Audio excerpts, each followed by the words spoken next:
बोलिए देवाधिदेव आदिनाथ भगवान की जय। आचार्य उमा स्वामी महाराज की जय।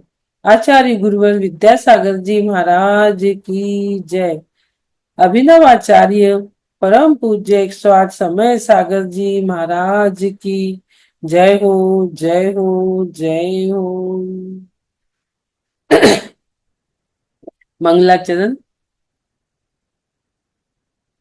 मोक्ष मार्गस्य नेतारं भेत्तारं कर्मभूभुतां ज्ञातारं विश्वतत्त्वानां वन्दे तद्गुणलब्धये, वन्दे तद्गुणलब्धये।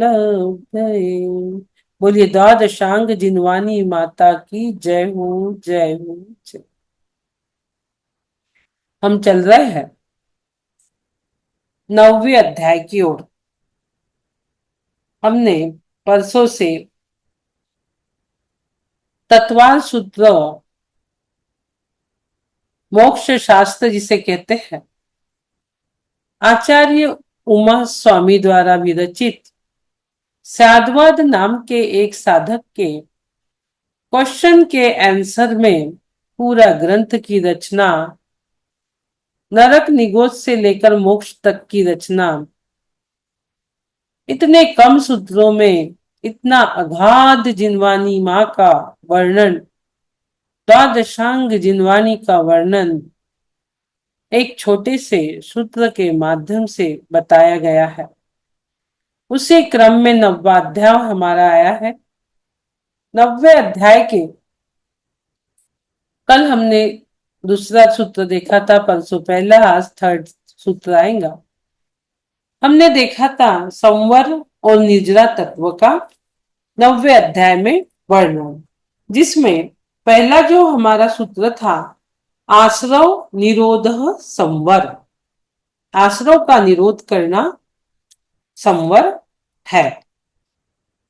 जब आश्रव का निरोध करना संवर है तो उसको कैसे किए जा सकता है, इसके लिए हमने द्वितीय सूत्र भी देखा था, सगुप्ति समिति धर्मानुपेक्षा परिसहजय चारित्रयी। ये हमने दूसरा सूत्र भी देखा था कि हमें संवर तो करना है, लेकिन किससे करना है, क्या है उसका उपाय, क्या है संवर के कारण, किस प्रकार की हमें 57 डॉट लगाना है और कैसे लगाना है, किसको पहले लगाना है, क्या करने से क्या होगा, ये इसके उपाय प्रारंभ है, जिसमें हमने केवल 6 प्रकार के कारणों को देखा। गुप्ति, समिति, धर्मानुप्रेक्षा यानी धर्म, अनुप्रेक्षा, परिसर्ज और चारित्र, 6 प्रकार के कारणों को हमने संवर को रोकने के लिए कल देखा था। मन वचन काय की गुप्ति, क्योंकि मन वचन और काय को वश में नहीं रखोगे तो आप समिति का पालन कैसे करोगे। समिति जो कि 4 हाथ भूमि को देख के चलना, शरीर के किसी प्राणियों के शरीर में पीड़ा ना हो, समिति। जब अपने मन वचन काय को वश में कर लिया तो समिति का पालन किया। अब जब समिति का पालन किया, सगुप्ति समिति धर्मानुप्रेक्षा, तो आप धर्म में आ गए। धर्म क्या कहता है, धर्म आपको क्या बताता है, संसार के दुखों से छुड़ाकर जो उसका इष्ट स्थान है आपकी आत्मा का, वहां आत्मा को बिठालता है धर्म, ना कि नरक निगोद में दुख सहने के लिए भेजता है। जो इष्ट स्थान है वहां धर्म उसको बिठा लेगा।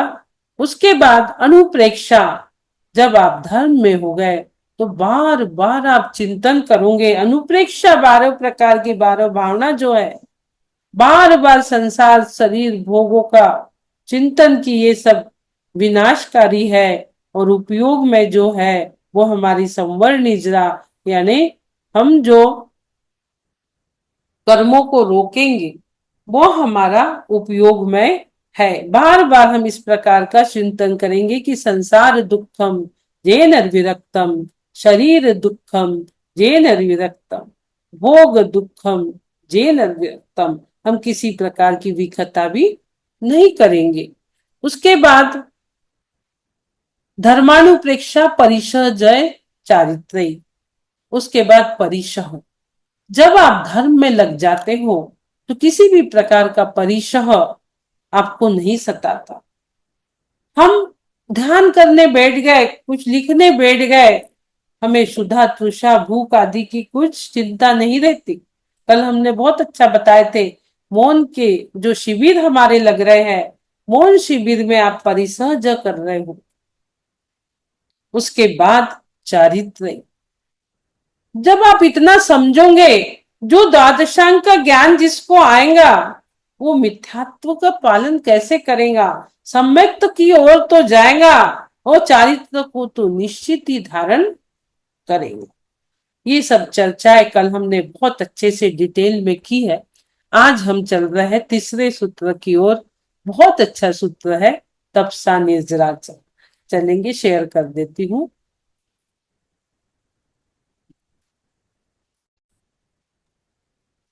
तपसा निर्जराच तृतीय सूत्र हम पढ़ रहे हैं, जिसमें हमें संवर का स्वरूप पता चलेगा।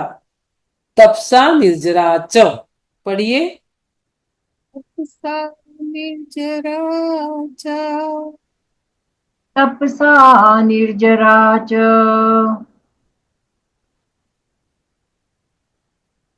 रानी का है। तपसा निर्जरा च तपसा निजरा च। रानी जी पढ़ रहे हैं ना? तपसा निर्जरा च। बहुत बढ़िया। इसको हम ज्यादा से ज्यादा इसलिए पढ़वा रहे हैं कि ये चीज हमारी कार्यकारी है, इसलिए हम बोल रहे हैं सब पढ़ो। तप के तपसा माध्यम से ही निर्जरा निर्जरा, च निर्जरा तपसा जैसी। निर्जरा च बहुत बढ़िया, तपसा निर्जरा च। बहुत बढ़िया। संधि विच्छेद, तपसा प्लस निर्जरा प्लस च। तपसा यानी तप से, निर्जरा यानी कर्मों की निर्जरा करना है हमें, च यानी और संवर भी होता है। तप से निर्जरा होती है और संवर भी होता है। सबसे पहले तो हम च शब्द को समझ, हमने यहां पढ़ा है संवर का स्वरूप पढ़ रहे हैं और सूत्र क्या है, तपसा निर्जरा च, तप के माध्यम से निर्जरा होंगी। पर च शब्द क्यों आया है? निर्जरा तो होंगी, लेकिन उसमें एक और बोनस पॉइंट है। आप तप करेंगे तो आपको बोनस मिल रहा है, तप के माध्यम से संवर भी होता है। कर्मों की निर्जरा तो होंगी, पर वो मोरी में डांट भी लग जाएंगी, जो कर्म आश्रव है वो भी रुक जाएंगे, वो संवर कहलाता है, वो भी तप के माध्यम से हो जाएगा। एक और बात इसमें, हमने जो 6 कारण पढ़े अभी बताए आपको, उसमें धर्म आया है, उसकी डिटेल इसके बाद सब आने वाली है, उसके पूरे भेद और उसके लक्षण सब ये सूत्र के बाद आने वाले हैं। वो 6 ही चीज ऐसी है, वो 6 ही कारण ऐसे हैं जो संवर कराते हैं, निर्जरा कराते हैं और आपको मोक्ष की प्राप्ति कराते हैं। बाकी और कोई दूसरे हो ही नहीं सकते। वो 6, तो उसमें तप आया है, धर्म आया है। धर्म में 10 धर्म आते हैं, उसका लक्षण समय आएगा। जब हम 10 लक्षण मनाते हैं तो उत्तम तप धर्म उसमें आता है। तो वो धर्म में वो उसकी चर्चा कर सकते थे, तप की 6 प्रकार के कारण दूसरे सूत्र में बता दिए। अब तप को अलग से बताने की क्या जरूरत थी आचार्यों? क्यों बता दिया भाई अलग से? 10 धर्मों में तो उत्तम तप आएगा ही आएगा। आगे गुप्ती की डिटेल आएंगी, समिति की 5 प्रकार की आएंगी, 10 प्रकार के धर्म आएंगे, 12 प्रकार के तप आएंगे, 22 प्रकार के परिषद आएंगे, सब आएगा। उसमें तो सारी डिटेल आ जाना था। क्यों यहाँ पे धर्म शब्द को लिया, तप को अलग से क्यों लिया? क्यों? क्योंकि तप के माध्यम से क्या होता है, नवीन कर्मों का आना रुकता है। इसलिए तप को अलग से बताया, बिना तप के कुछ हो नहीं सकता। पहले जो बंधे हुए कर्मों है उसकी निर्जरा भी तप के माध्यम से होंगी, और उसकी निर्जरा होंगी तो संवर ऑटोमेटिक हो रहा है। यदि आपको दूध गर्म करना है तो बर्तन को तपना होगा। इसी प्रकार आपको कर्मों की निजरा करना है तो इस शरीर को तपना ही होगा। बिना पॉट गंज गर्म हुए, तबेला गंजी आप लोग जो भी बोलते हो, बर्तन गर्म हुए बिना दूध गर्म हो नहीं सकता। उसी प्रकार अपने शरीर को तपाए बिना आपकी आत्मा मोक्ष की प्राप्ति कर नहीं सकती, आपके कर्मों की निर्जरा हो नहीं सकती। तप को कह दिया तपसा निर्जरा, बिना तपे कर्म निर्जरा हो नहीं सकती। तपना तो होगा तुझे, तपना तो होगा। एक भजन में लाइन आती है, याद नहीं आ रही, तपना तो होगा तुझे, तपसा निर्जरा चल। तुझे तपना होगा, तुझे तपना होगा, ऐसा एक भजन है, और आगे की लाइन मुझे याद नहीं आ रही। तो तपोनिधियों ने ऐसी शारीरिक क्रिया और मानसिक क्रिया को तप कहा है जो अंतर बाहर मल के संताप से आत्मा की शुद्धि में कारण बनता है। वो 12 प्रकार के तपों का वर्णन भी आगे आएगा। अभी यहाँ पर तप को बता रहे हैं। कैसा बता रहे कि ख्याति, पूजा, लाभ आदि की भावना को त्याग कर मुनीश्वरों के द्वारा कर्मों के क्षय के लिए जो तपा जाता है उसे तप करते। इसमें कोई ख्याति, पूजा, लाभ नहीं कि मैं इतना तप कर रहा हूं, इतना तप कर रहा हूं, 1 किलो 2 किलो 4 किलो और लोग मुझे माला पहनाए। आप तप कर रहे हो, अपने शरीर को तपा रहे हो, अपने कर्मों की निजरा के लिए कर रहे हो। इसके लिए नहीं कि लोग मुझे माला पहना दे। भाई मैंने 10 उपास किए, 10 लक्षण में मुझे मोमेंट तो मिल जाए, इसके लिए तप कर रहे हैं क्या? पृथक कारण क्यों है इसका बताने का? यही कारण है आचार्य उमा स्वामी जी उस स्वाद्वाद नाम के साधक को समझा रहे हैं कि तप क्यों करना है।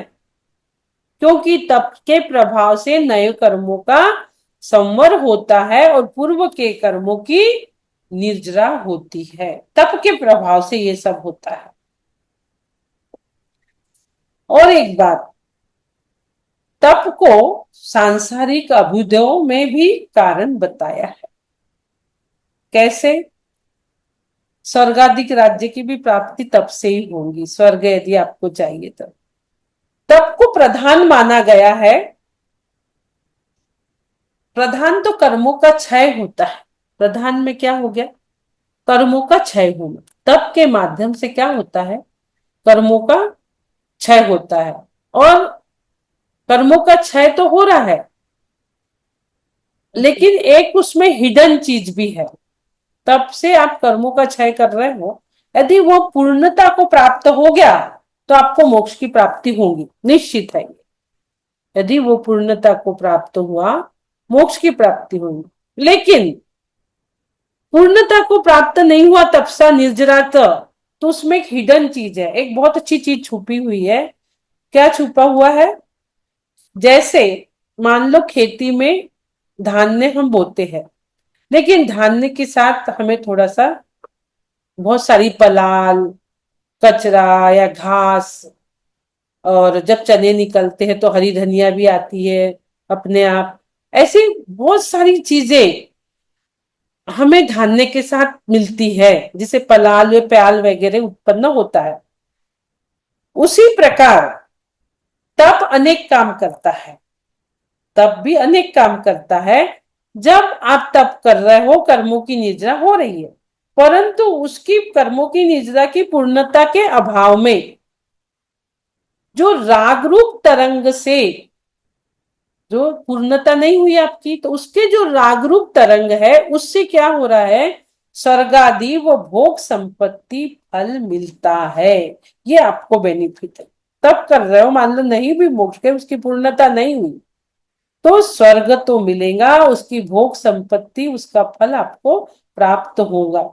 उपचार से ऐसा कहा जाता है, उपचार से कहा जाता है यदि पूर्णता नहीं हुई कर्मों की तो आपको स्वर्ग आदि की फलों की प्राप्ति, सांसारिक अभुदेव की प्राप्ति भी होंगी होंगी होंगी। तप के माध्यम से व्यर्थ आपका कुछ नहीं जाने वाला है। तप को सांसारिक अभुदय में भी कारण बताया है, किंतु तप का प्रधान फल कर्मों का क्षय होना है। गौण फल जो है वो सांसारिक अभुदय की प्राप्ति होना, वो गौण फल कहलाता है। मतलब मेन तो आपका है कि तप के प्रभाव से आपके कर्मों की निर्जरा होंगी होंगी और होंगी, निश्चित ही होंगी। और रत्नत्रय की प्राप्ति के लिए इच्छा को रोकना का नाम भी तप कहा है। इच्छा निरोधस तपाहा, कई बार आपने पढ़ा होगा। यदि हमें रत्नत्रय की प्राप्ति करना है तो इच्छा का निरोध, इच्छा को रोकना ही होगा। एक भजन की लाइन इच्छा पे मैं पहले गाती थी, बहुत दिन से याद नहीं, गाई नहीं। जो इच्छा का दमन न हो तो, इच्छा का यदि दमन नहीं होगा तो मोक्ष सुख की प्राप्ति कैसी होगी। उसके आगे की लाइन याद नहीं है। जो इच्छा का दमन न हो तो, याद नहीं आ रही, याद आएंगी तो बोलूंगी। जब इच्छा का दमन नहीं होगा तो तुम्हें मोक्ष सुख की प्राप्ति हो नहीं सकती। काया कृश कर, काया को भी कृश नहीं करोगे आप अपने, तो भी आपको मोक्ष की प्राप्ति हो नहीं सकती। बहुत अच्छा भजन है, एकदम याद नहीं आ रहा। जो इच्छा का दमन न हो तो, याद नहीं आ रहा। जब तक हम, इच्छा है तो आसमान है, इच्छा का हम निरोध नहीं करेंगे तो कैसा होगा तप। इच्छा निरोधस तपाहा तपसा निर्जरा च, ये दोनों लाइन को जोड़ दो। इच्छा का निरोध करोगे तो तप होंगे, और तप करोगे तो निर्जरा होंगी। इच्छा निरोधस तपाहा तपसा निर्जरा च। रत्नत्रय की प्राप्ति के लिए आपको इच्छा को रोकना ही होगा।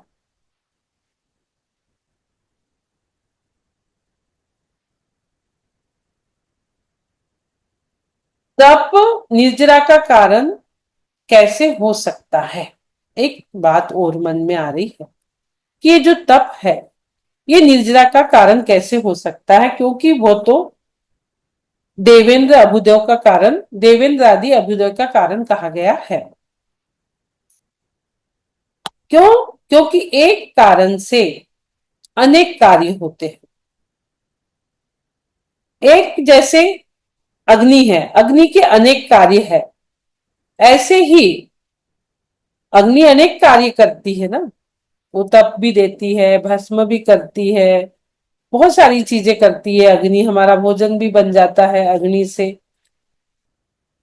तो सोना को भी तपाना है तो अग्नि का काम होता है। वैसे ही तप जो है इसका प्रधान तो कर्मों का क्षय करना है, इसमें कोई विरोध नहीं है, ये तो है ही है।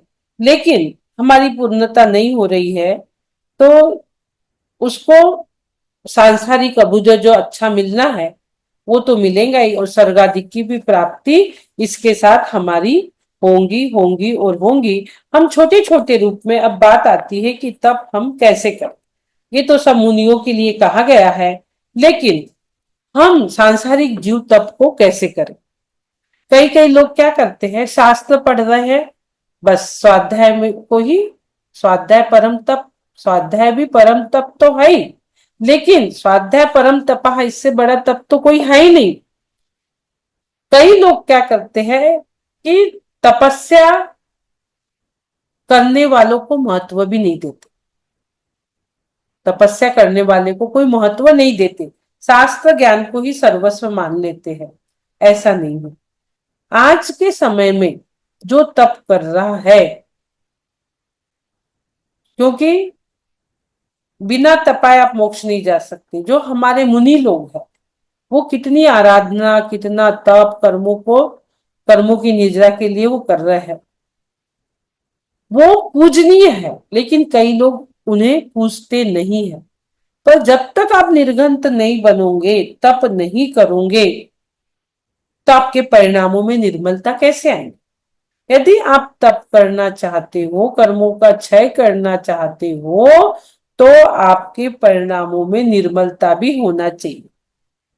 अपन एक उदाहरण से इसको समझ सकते हैं, परिणामों में निर्मलता कैसे आएगी। कई लोग क्या सोचते हैं, कई के मन में क्या आता है कि मेरी कसाय मैं भले ही खूब भोग भोग रहा हूं, सांसारिक ऐशो आराम से गाड़ी में चल रहा हूं, बहुत बड़े बड़े बंगले, फैक्ट्री, हजारों करोड़ों अरबों का कॉन्ट्रैक्ट चल रहा है, और फिर कहता है कि मैं भले ही खूब भोग भोग रहा हूं, लेकिन मेरी कसाय मंद है। अब बताइए, सोचिए कि जो यह कह रहा है कि मैं भला ही भोग भोग रहा हूं, लेकिन मेरी कसाय मंद है, अब कैसी मंद कसाय हो सकती है? इतना भोग भोग रहा है, अच्छा अच्छा भोजन, गरिष्ठ भोजन, स्वादिष्ट भोजन खा रहा है, रोज भोजन कर रहा है। यदि हम उससे कहे कि भाई एक उपवास कर ले तू, यदि तेरी कसाय मंद है, तो वो क्या मानता है क्या? नहीं, मुझसे उपास उपास तो नहीं होते। चलो, तुझसे उपास नहीं होते और तू कह रहा है कि मेरी कसाय मंद है, तो चल आज मेरे यहाँ भोजन कर और दाल रोटी सिर्फ खा ले, मत खा 56 प्रकार के भोजन। अरे ऐसा कैसा हो सकता है? वो कह रहा है ऐसे कैसे हो सकता है, मैं कैसे दाल रोटी खा लूं? तो भूख भूख तो मुझसे सहन नहीं होती, इसलिए उपास नहीं कर रहा। चलो, भूख सहन नहीं होती तो दाल रोटी खा ले, देखो पेटी तो भरना है भाई, तुझे क्या करना है? तो वो भी नहीं, मुझे ऐसे कैसे हो सकता है? भाई रोटी दाल रोटी खा, एक गिलास पानी पी, तेरी भूख नहीं रहता तो भूख मिट जाएंगी, इसमें काम चल जाएगा। अरे भैया, तुझे भूख ही तो मिटाना है ना, तो इससे तो काम चल जाएगा। कहता नहीं नहीं, आज आप व्यर्थ की बातें मत करो, ये क्या कह रहे हो? अभी तुम्हें पता नहीं है मैं कैसा भोजन करता हूं।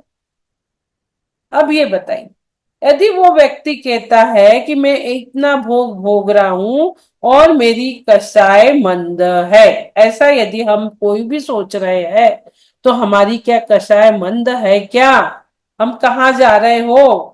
अब इतना एक भोजन के इतने से भोजन से हमने आपको उदाहरण को समझाना चाहा। क्या हो गया? उसमें आपकी राग बुद्धि आ गई। जहां राग आ गया वहां कषाय आ गई।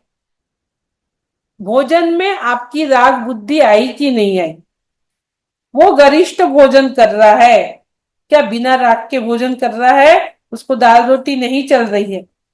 बिना राग के वो अपने मन को समझा नहीं पा रहा है। राग छूटेगा नहीं तो तुम तप कैसे करोगे? राग छूटेगा तभी तो तुम तप कर पाओगे। उसमें अलिप्तता नहीं चाहिए, उसमें लिप्तता नहीं चाहिए, अलिप्त चाहिए। उसमें तुम लिप्त हो। राग छोड़े बिना त्याग नहीं हो सकता। इससे एक और बात होती है हमें जो पता नहीं चलती, मान कसाय की अनुभूति होती है। हम धोखे में जी रहे हैं, हमारा जीवन धोखे में चल रहा है कि हमारी कसाय मंद है। धोखे में जी रहे हैं हम। यहां राग आ गया, राग आने से मान कषाय की अनुभूति हुई, और आप जिसको वैराग्य मान रहे थे, कहीं ऐसा तो नहीं आप उसी में तप और निर्जरा और वैराग्य सब मानने लगे? ये सब अपने साथ हम धोखा कर रहे हैं। एक दिन उपास करके देखो, एक दिन सिर्फ दाल रोटी खा के देखो, खा सकते हो क्या? आजकल रोटी पानी में भी खाने का तप चल रहा है। 10 दिन में एक दिन पानी में रोटी दी जाती है। पानी के साथ रोटी आप खा के देखो, खा रहे हो क्या? तब आपको लगेगा, यदि खा रहे हो तो हाँ, कुछ करने लायक हम है। हम अपने मन को थोड़ा निग्रह कर सकते हैं, मन का। हम तो मन के मालिक चल रहे हैं, अच्छा अच्छा भोजन सब दे रहे हैं।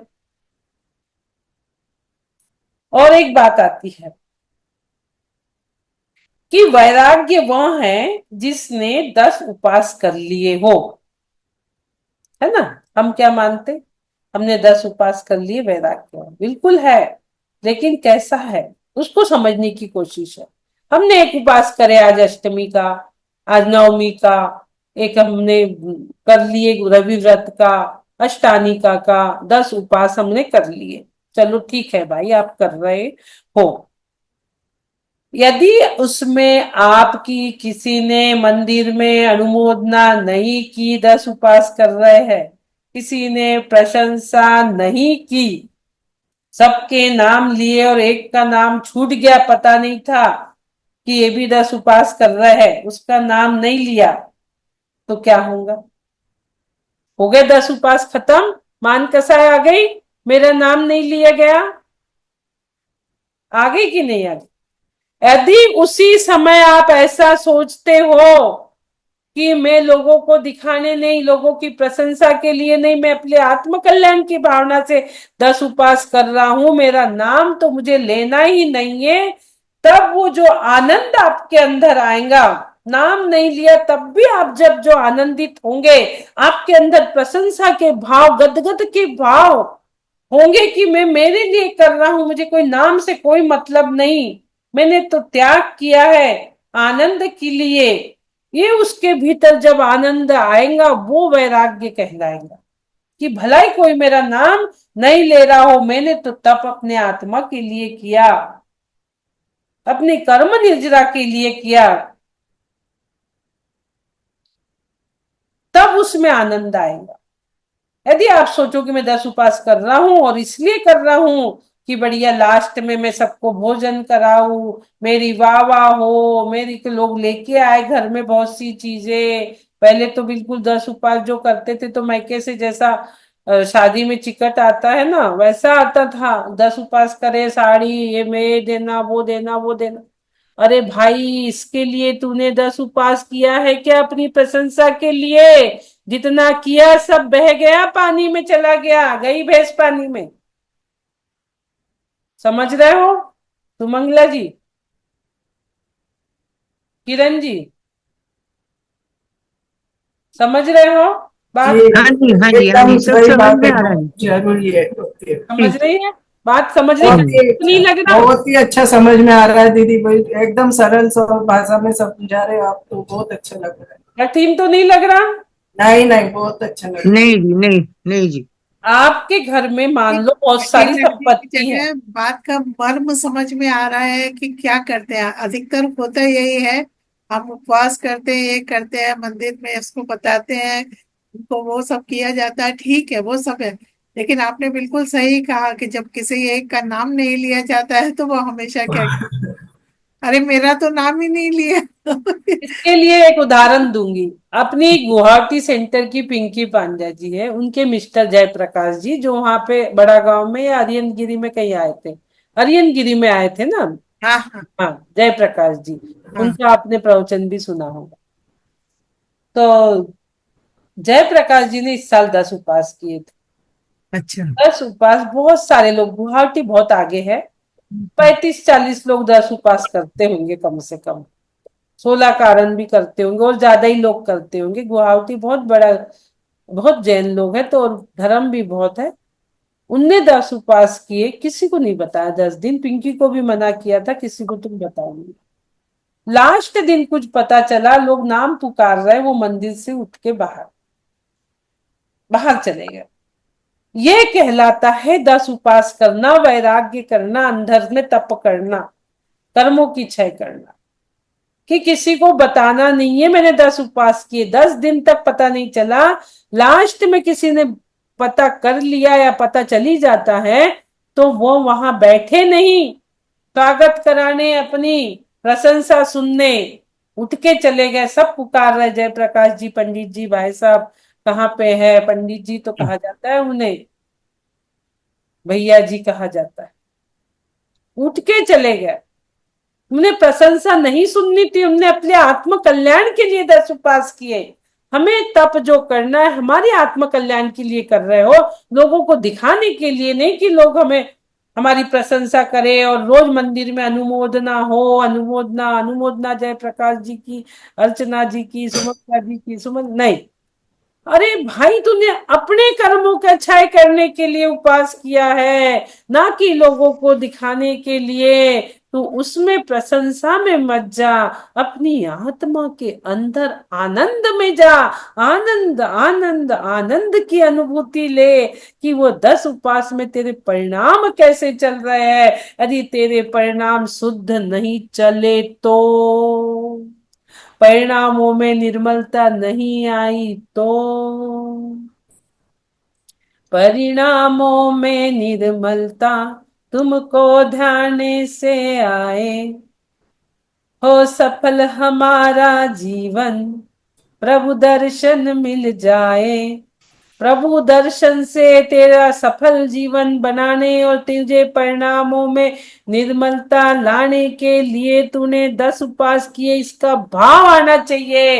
लेकिन जब हम 10 उपवास करते तो निरंतर यही चलता है कि मंदिर में मेरा नाम लिया जाए, मैं बढ़िया एक दिन भजन करूं, 10वें दिन कैसे भोजन कराऊं, कैसे लिस्ट बन रही है, किसको बुलाना है। 10 दिन आपके यही भाव चल रहे हैं तो आपका 10 दिन का उपवास गई भैंस पानी में वाला।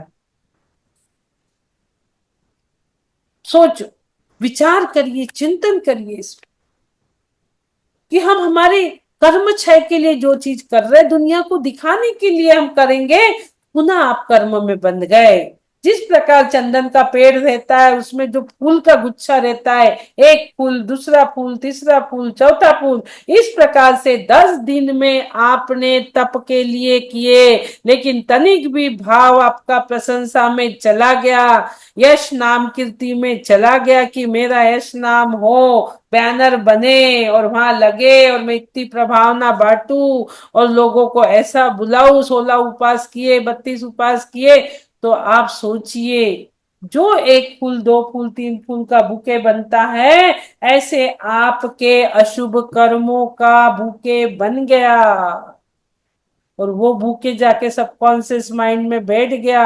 अब वो बुके सबकॉन्शियस माइंड से किस प्रकार का काम करेगा?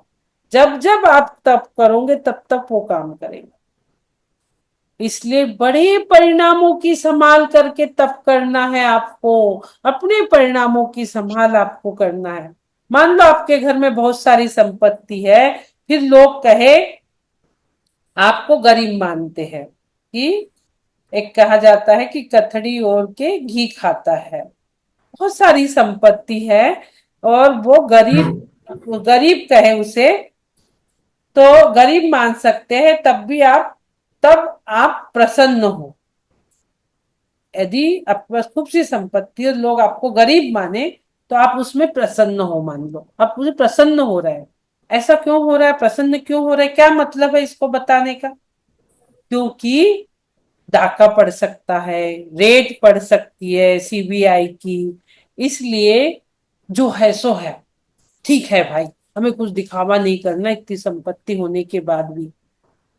ऐसे ही जिस जीव की तपस्या के काल में कोई उसका नाम भी नहीं ले रहा है, तब भी वो ऐसा मानता है कि किसी को मालूम ना हो, किसी को नहीं मालूम, उससे क्या प्रयोजन, मालूम हो नहीं हो उससे क्या प्रयोजन। तब आपकी सही कर्मों की निजरा होंगी। मान के लुटेरे मेरे शुभोपयोग को लूट जाएंगे। यदि ऐसा करेंगे तो मान के लुटेरे आपके इर्द गिर्द है, मान कसाय के लुटेरे, पंचेंद्री के लुटेरे, वो शुभोपयोग को लूट जाएंगे। इसलिए मुझे किसी को नहीं बताना है। ये वैराग्य की धारा है। क्या है ये? वैराग्य की धारा है। वीतरागता के प्रवेश के लिए तपस्या ही द्वार है। क्या है? वीतरागता के लिए तपस्या ही द्वार है। आपको वैरागी बनना है तो तप तो करना होगा। तुझे तपना होगा, तुझे तपना होगा, तुझे तपना होगा, तुझे तपना होगा। क्योंकि वीतरागता में प्रवेश के लिए तप रूपी द्वार ही है। यदि तू चाहता है कि मैं वैराग्यता की ओर जाऊं, वीतरागता की ओर जाऊं, तपसा निर्जरा करूं, तो तपस्या के द्वार जो है, वीतरागता का जो प्रवेश द्वार है वो तपस्या ही है। तपसा निर्जराचो, तप को पृथक लिया है, ये छोड़ देखिए आप इसमें। आचार्य उमा स्वामी ने कितना सोच विचार के, 10 धर्म में तो तप की बात आती थी, फिर भी बीच में एक सूत्र घुसा दिया, इतना छोटा सा और इसका अर्थ इतना महान, और बीच में ही घुसा दिया। कल से तो वो 6 प्रकार के जो कारण है संवर के, कल से तो उसका एक एक संवर का तो आएगा ही, एक एक कारण का तो उपाय हेतु लक्षण भेद आएंगे ही। ये तप को बीच में घुसाने की क्या जरूरत थी? यहीं से वो सूत्र प्रारंभ हो जाता। यहीं से बोले थे उन्होंने कि सगुप्ति समिति धर्मानुपेक्षा परिषद चारित्र 6 प्रकार के कारण है, उसकी डिटेल बता देते। अब बीच में ही तपसा निर्जरा घुसा दिया। विचार करिए, छोटा सा सूत्र, और क्यों बीच में घुसाने की जरूरत पड़ी आचार्य उमा स्वामी को? 6 कारण बताने के पहले विशेष रूप से क्यों तप को बताया गया है इस तत्वा सूत्र में? सोचिए, विचारिए, चिंतन करिए। तपसा निर्जरा, स्वाध्याय परम तपा, इच्छा निरोधस तपा, ये 3 चीजों को ध्यान में रखो। इच्छा के निरोध के बिना तप नहीं होगा। स्वाध्याय आप करते हो, परम तप है, उससे आपकी निर्जरा होती है। उसमें भी एक च शब्द लगा दिया, एक आपको बोनस पॉइंट मिल रहा है, प्रॉफिट हो रहा है। जब निर्जरा हो रही है तो संवर ऑटोमेटिक हो रहा है। जो 57 दांत जो मोरी में दांत लगावे तब जल रुक जाता। 57 प्रकार के जो कर्म के आश्रम के द्वार थे, वो 57 दांत सब तप करोगे तो वो आपके कैसे बंद होते, ये कल से बात चलेंगी 57 द्वारों। तो इस प्रकार से आज यहाँ पर इतना ही। आशा करती हूँ तप की बात आपको समझ रही है, बहुत अच्छे से समझ रही है। बोलिए द्वादशांग जिनवानी माता की जय हो, जय हो, जय हो। सभी लोग वैराग्य की धारा को बहाते रहे और वैराग्य धारा में मान रूपी लुटेरे को ना आने दे, और वीतरागता के प्रवेश धार तप को धारण करे। हर समय अपने वीतरागता के तप के द्वार को, वीतरागता के प्रवेश में तप के द्वार को खुला रखे, बंद ना करे, और वीतरागता में प्रवेश करे। इसी भावों के साथ द्वादशांग जिनवानी माता की जय हो, जय हो, जय हो। निज निधि निज में बताई, यह अनंत उपकार है, इसलिए जिनवानी माँ को वंदना 7 बार है, इसलिए जिनवानी माँ को वंदना 7 बार है। बोलिए द्वादशांग जिनवानी माता की जय हो, जय हो, जय। सभी को धन्यवाद। इतने अच्छे से तत्पति प्रीति चित्तेण, इतने प्रीति चित्त से जिनवानी सुनने के लिए सभी को बहुत बहुत धन्यवाद, धन्यवाद, धन्यवाद, धन्यवाद। लाखों करोड़ों में मात्र 80-82 लोग स्वाध्याय कर रहे हैं, तो आप सोचिए आप कितने पुण्यशाली जीव हो, जो निश्चित ही 1 भव या 3 भव में मोक्ष की प्राप्ति करेंगे। जो भव्य जीव होते हैं उन्हीं को इस पंचम काल में जिनवानी सुनने के भाव होते हैं। बहुत भव्य भव्य आत्माएं हैं जो यहाँ ऑनलाइन बैठ के स्वाध्याय करना, इतने लोगों, इतने सारे लोग बैठ के स्वाध्याय कर रहे हैं, सुन रहे हैं। जिनको हीलिंग की लालसा थी, वो हीलिंग की लालसा छोड़ जिनवानी में प्रवेश कर रहे हैं, वीतरागता के द्वार में प्रवेश कर रहे हैं। ये इससे बढ़ के कोई बात हो नहीं सकती। मुझे तो आप नहीं सोच नहीं सकते मेरी अनुभूति को कि इतने लोग स्वाध्याय में इंटरेस्ट ले रहे हैं। भाई मजबूरी है वीडियो बंद करके सुनना, ठीक है, लेकिन सुन तो रहे, एक अक्षर भी उनके कान में जा रहा है तो निश्चित ही वहां मोक्ष की प्राप्ति कर सकते हैं। सिद्धत्व की गुहार हम लगा रहे हैं, सिद्धत्व की प्राप्ति कर सकता है, उसका कारण बन सकता है। तप आप छोटी छोटी चीजों के माध्यम से तप आप कर सकते हो घर में। सामायिक के माध्यम से हम धुले धुले ना, स्वाध्याय के माध्यम से शुद्धा तृषा को रोक रहे हो, ध्यान के माध्यम से आप तप कर सकते हो। बड़ी बड़ी चीजें तो सब महाराज मुनियों के लिए है, लेकिन आंशिक रूप में हम उसे कर सकते हैं। धन्यवाद।